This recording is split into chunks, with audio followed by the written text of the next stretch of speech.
Hey, what's up guys? It's Texumer talking to you here, and today I want to talk about the most recent rumors of the iPhone 14 that is coming in September. Yes, I haven't done a video on the iPhone 14 in a while, but I think it's now very adequate to make one because more recent rumors that have talked about and confirmed older leaks, especially from John Prosser. As we know now, other leakers and even more accurately leakers than John Prosser have been releasing a lot of information on this iPhone 14 and have confirmed a lot of leaks that John Prosser first introduced us on September before the iPhone 13 launched. And I'm very excited because with more reliable leakers confirming all the same things, that's almost certain. And there are some things that they are confirming that I wasn't expecting, and I'm very excited to see what will happen with the iPhone 14. And of course, this is a leaks and rumors video, so take everything that I say with a huge grain of salt, because this might end up not being true, or even being a complete lie, or even if these all leakers can conclude the same thing and say that this will come out,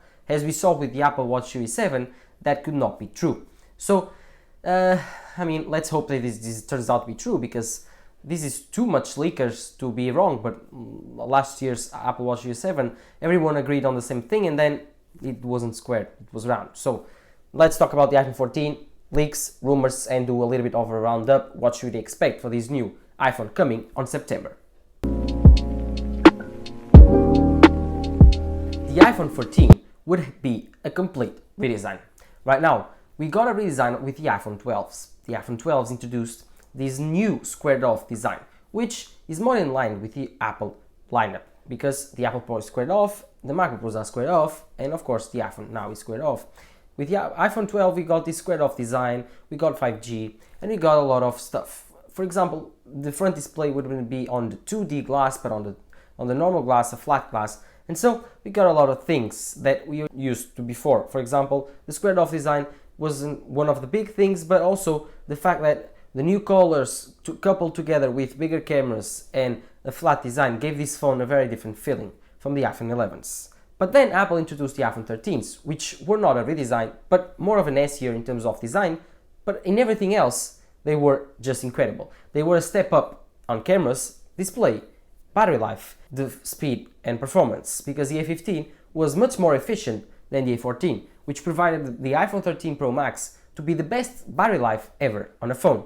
And of course, the iPhone 13 mini was much better than the iPhone 12 mini in battery life. The iPhone 13 was much better than the iPhone 12.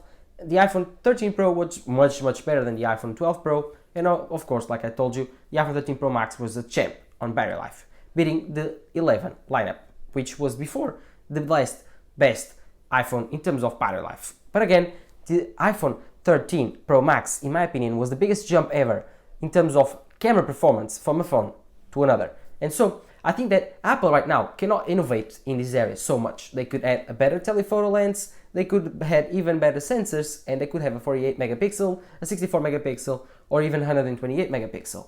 But in my opinion, I think that in the iPhone 14, and according to leakers too, they will keep up the same sensor, and they will just make slight tweaks. And because they are this year, I don't think they will focus on the camera performance. With this in mind, the iPhone 14 Pro and Pro Max will have a new and updated camera system, mainly the main camera. The main camera will feature a 48 megapixel sensor, different from the 12 megapixel sensor that we have seen since the iPhone 6s. This 48 megapixel sensor will quadruple the times of pixels. The number of pixels will be quadrupled, and so the quality of the shots will improve. More resolution, more sharpness, more low light performance, more everything, more natural bokeh, and a lot of stuff that comes with more pixels. The only thing that Apple may have to do is pixel binning, which is using a 48 megapixel camera but downsizing the image to a 12 megapixel, like using only 12 megapixels and the best ones from that 48. This is pixel binning, so instead of those 48 pixels behaving as 48 individual pixels, they will work on groups of 4 and working so to be a 12 megapixel. So instead of one pixel taking one part of the image, 4 pixels work as one. This is pixel binning. It's quite hard to do and works very well if you do it right, but if you do it wrong, it kinda sucks. You can see a lot of Android phones that have 128 megapixel cameras and they are mid-range, and so the pictures are not that great. while the iPhone 13 Pro Max has a 12 megapixel camera and it shoots one of the best, not the best camera on the market. So the megapixel count, if Apple does it right, will be insanely good to the main camera sensor on the iPhone Pro's models. Like I told you before, the iPhone 14 regular models will not see a huge improvement in terms of camera performance. Only the Pro models will have a 48 megapixel main camera, and there are about some talks for the other two, but let's see what Apple does with those two, also the ultra-wide and the telephoto camera. Although they might give it like 4K 60 in cinematic mode, or even they could add up, for example, a better ProRes support, like instead of 4K 30 ProRes, 4K 60 ProRes, something like that. Those will be the small jumps on the camera side, but I think that in terms of design, it will be huge differences, because according to a lot of leakers and more recently the DLEC, the iPhone 14 will feature an iPhone 4-like design. It won't feature the iPhone 5-like design like the iPhone 12s and 13s, but it will be quite different. Do you know the Samsung Galaxy S22 Ultra that has been leaked without the camera bump? Yes, I believe that the iPhone 14 will be like that too. A lot of leakers, and the first one was John Prosser, talked about the fact that Apple will be removing the camera bump from the iPhone 13s and, of course, make it flat on the back on the iPhone 14s. This would be insane, because now they could even thicken up the device a little bit more just to give it a little bit more battery, which would enable a little bit more battery gains, which would be just insane. This is nowadays a 2-day phone, and if you got even more batteries, we could expect like a 3-day phone? I don't know, maybe. But always bigger batteries means better batteries, which in turn mean better battery life. And I couldn't be more excited, because I love a phone when they have like extreme battery life, because it lasts very long into the future, because batteries degrade and you shouldn't expect your battery to be 100% at all the time. But in like 2, 3, 4 years, your phone will still be like a champ in battery life if you have a good sized battery. Then we should expect, of course, a new fine display, because according to a DLEC yesterday, Apple will be using a hole punch display. Like right now we have a notch. The notch is quite big. Although Apple slimmed on the notch this year, it put the sensors a little bit closer to each other, moved the grill upwards, but now Apple is certain that they can put the sensors behind the display, not the camera, but the sensors for Face ID. And that would be incredible if Apple did it on the iPhone 14. According to DLEC, they will do it. DLEC is quite reputable. Then John Prosser also talked about that, and even Min-Chi Kuo also talked about that too. And so all of these reliable leakers are saying the same thing. I'm starting to believe that Apple may be switching to an hole punch display. This is quite surprising, because Apple would be all on the notch, because before they introduced the notch and then they stick to the notch until the iPhone 11, where on the iPhone 12s they made the design different. They stick to the same notch though, and on the iPhone 13s they made the notch a little bit smaller. But that's why I don't believe that I wouldn't believe before that the notch would be going down again. But according to DLEC, John Prosser and Min-Chi Kuo, the notch will be going away, and Samsung is already preparing to make a lot of iPhone panels and displays with an hole punch display. I mean, nowadays all Android phones look the same, and Apple introducing the hole punch display would just make the iPhone look the same as the other Androids. But if Apple, that's what Apple wants to do, I mean, do it. But I think that the notch, while it's not going away completely, not an hole punch display, not a notch, no compromises on the camera, I'm fine with the notch. I'm not against the notch. I don't notice it, so for me it's all the same. But a lot of people don't like the notch, and I think that Apple is making that change this year. Another thing that is also coming to the iPhone 14 would be the A16 chip. The A16 chip will be a little bit different than the A15 was to the A14, because the A16 chip will be based on the new ARM9 architecture and also on the 4nm size from TSMC. So it will be even more efficient and more powerful, and the jump will be better than the A15 was to the A14. Let's hope that Apple makes the A16 just a little bit more powerful than the A15, so that enables, for example, a DeX mode, or even a little bit more fun, a mode where you could connect your phone to an external display and just completely boot up macOS. I want that. That's a pretty cool concept, and I think that Apple could do that. So Samsung now does something similar with Samsung DeX, but I want a full laptop OS like macOS on my iPhone, preloaded already, and it's going to be less powerful than the M1 MacBook Air, but it's going to be powerful enough for people that want to do work on their documents or just load some desktop software that does not require a lot of power.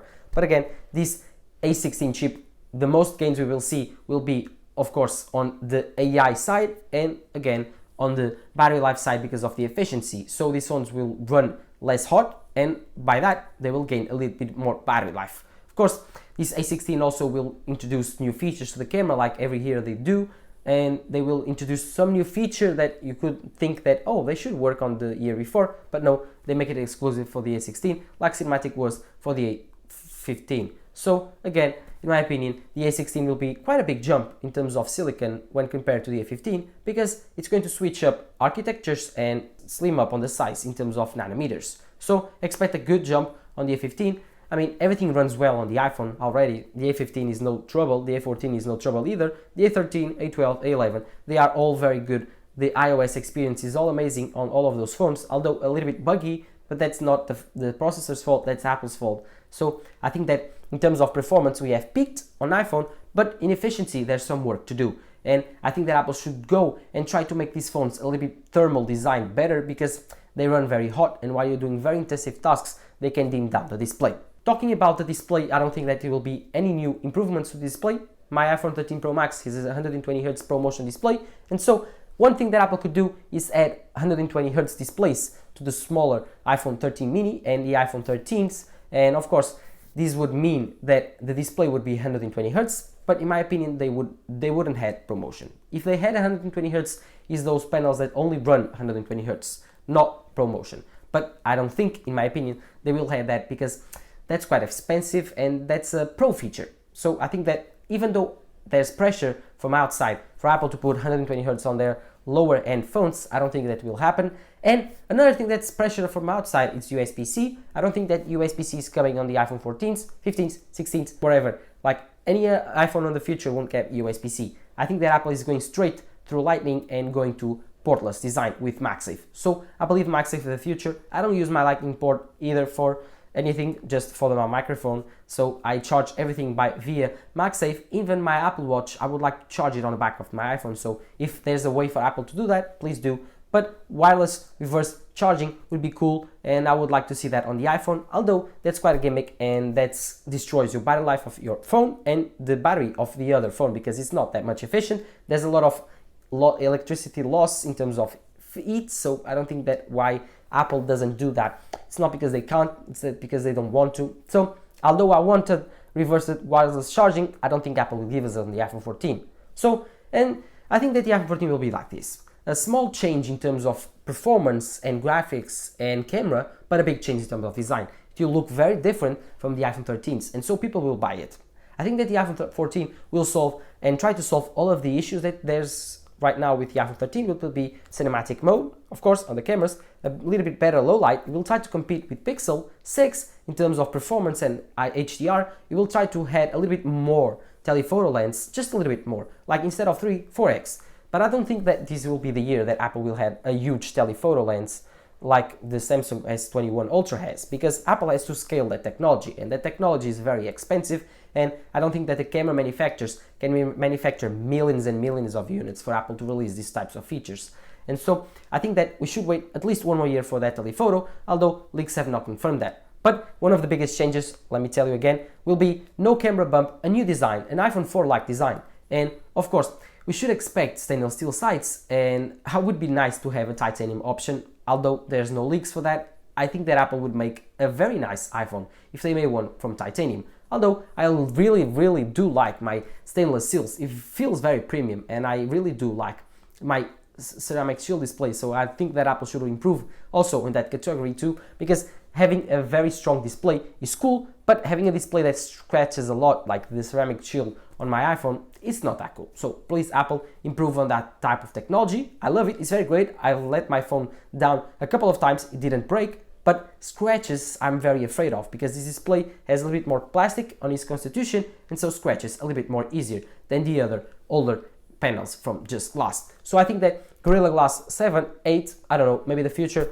will tell us where we'll get a little bit more stronger displays, harder displays, and more scratch resistant displays. So this is the iPhone 14, and so I think that with a newer back, a newer dot design, a newer notch, it will attract a lot of people, although the differences in terms of the technical side and for the tech community wouldn't be a little bit more noticeable than it was from the iPhone 12 to the 11. And so I'm comparing these two upgrades from the iPhone 12 to the 11 to the iPhone 14 to the 13. If you own an iPhone 13, not even think to upgrade for the iPhone 14, only if you really, really want to, because in my opinion, it won't be worth it. The iPhone 13 Pro Max is just insanely good. The iPhone 13 is just insanely good. The iPhone 12s are just insanely good. And although the leaks tell us a lot of things about the iPhone 14, I don't believe that in your right mind you should expend even more money to buy another iPhone that will probably be the same. I mean, this could be the only phone to support AR glasses, but I don't believe so. I believe that every iPhone with a LiDAR sensor will support, of course, AR glasses and the VR set. So let's see what happens. Apple is rumored to release an AR, VR, Oculus-like type of technology at the end of 2022, and so it would be very bad if Apple only supported that year's iPhone. And so I believe that at the end of the year we should see support for the iPhone 13s, 12s and 11s too. But what are your thoughts on the iPhone 14? Are you going to buy one? Are you going to buy the iPhone 14 Pro Max, 14 mini, 14, 14 Pro? And also, there's leaks suggesting that the iPhone mini will die and will be replaced by the iPhone 14 Max. So a bigger sized iPhone, the same size as the iPhone 13 Pro Max and 14 Pro Max, but without the Pro features. Like, instead of being a mini phone, it will be a Max phone. But the rest will be the same. It will be very popular in my opinion, but if it gets too close to the Pro model, I think that there will be a lot of confusion between customers there, and most of them will be picking the Pro because of the Pro name and the better build quality and features. But what are your thoughts on this iPhone? Do you prefer the iPhone 14 Max, 14 mini, 14 or 14 Pro, Pro Max? Tell me in the comments down below which one do you want to buy, or are you going to buy an iPhone 14? Do you going to keep your iPhone 13, or do you have an older type of iPhone that you want to upgrade to the iPhone 14s? Let me know in the comments down below and tell me which is your favorite product of Apple that is being rumored and talked about in 2022. Don't forget to leave it in the comments down below also, and while you're there, don't forget to leave a like, subscribe to my channel and follow my social networks, Twitter and Instagram. This was Thanks for talking to you here. Bye.